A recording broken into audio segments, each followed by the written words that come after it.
ہم بات کر رہے ہیں ایک ایسے شخص کی جس کی 4 بیویاں تھیں۔ تو آئیے شروع کرتے ہیں چوتھی بیوی سے۔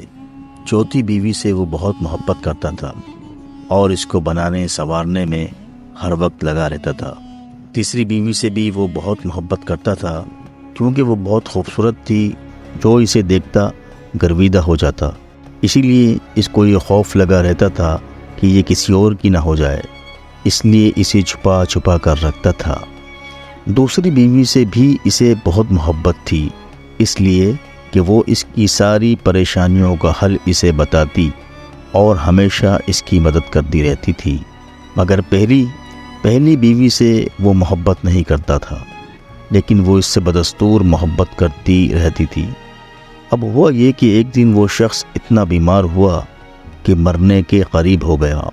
اس نے سوچا میرے پاس 4 بیویاں ہیں، کسی ایک کو تو مرتے ہوئے ساتھ لے جاؤں۔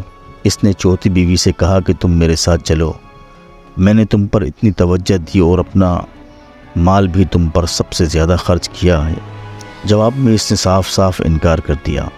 تیسری بیوی سے کہا تو اس نے جواب دیا کہ دنیا میں ابھی میرے چاہنے والے بہت ہیں، میں کسی کی بھی ہو جاؤں گی۔ دوسری بیوی نے کہا میں صرف قبر تک تو ساتھ آ جاؤں گی، مگر اس سے آگے میں نہیں آ سکتی۔ اب یہ بڑا پریشان ہوا۔ اچانک پیچھے سے آواز آئی کہ میں تمہارے ساتھ قبر تک چلوں گی، اگرچہ تم نے کبھی میری طرف توجہ نہیں کی۔ جب اس نے پیچھے مڑ کر دیکھا تو اس کی پہلی بیوی تھی، جو عدم توجہ اور غذا کی کمی کی وجہ سے بالکل کمزور ہو چکی تھی، جس کی سبب قبر میں اس کے کسی کام کی نہ تھی۔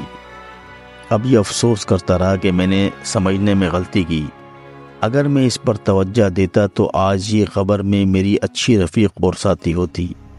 اصل میں دوستو، چوتھی بیوی سے مراد ہمارے اعضاء تھے، جن کو بنانے سنوارنے میں تو ہم لگے رہتے ہیں، مگر مرتے ہی یہ ہمارا ساتھ چھوڑ دیتے ہیں۔ اور تیسری بیوی سے مراد ہمارا مال و منال، دولت، جائیداد وغیرہ ہے کہ ساری زندگی لوگوں سے چھپا کر رکھا، مگر مرنے کے بعد یہ دوسروں کے ہو جاتے ہیں۔ دوسری بیوی سے مراد ہمارے اہل و عیال، رشتہ دار اور دوست احباب ہیں۔ دنیا میں یہی لوگ ہمارے کام آتے ہیں، ہمارے مسائل حل کرواتے ہیں، ان سے جتنی اور جیسی چاہیں مدد لیتے رہیں، مگر یہ لوگ بھی زیادہ سے زیادہ قبر تک ہمارے ساتھ رہتے ہیں۔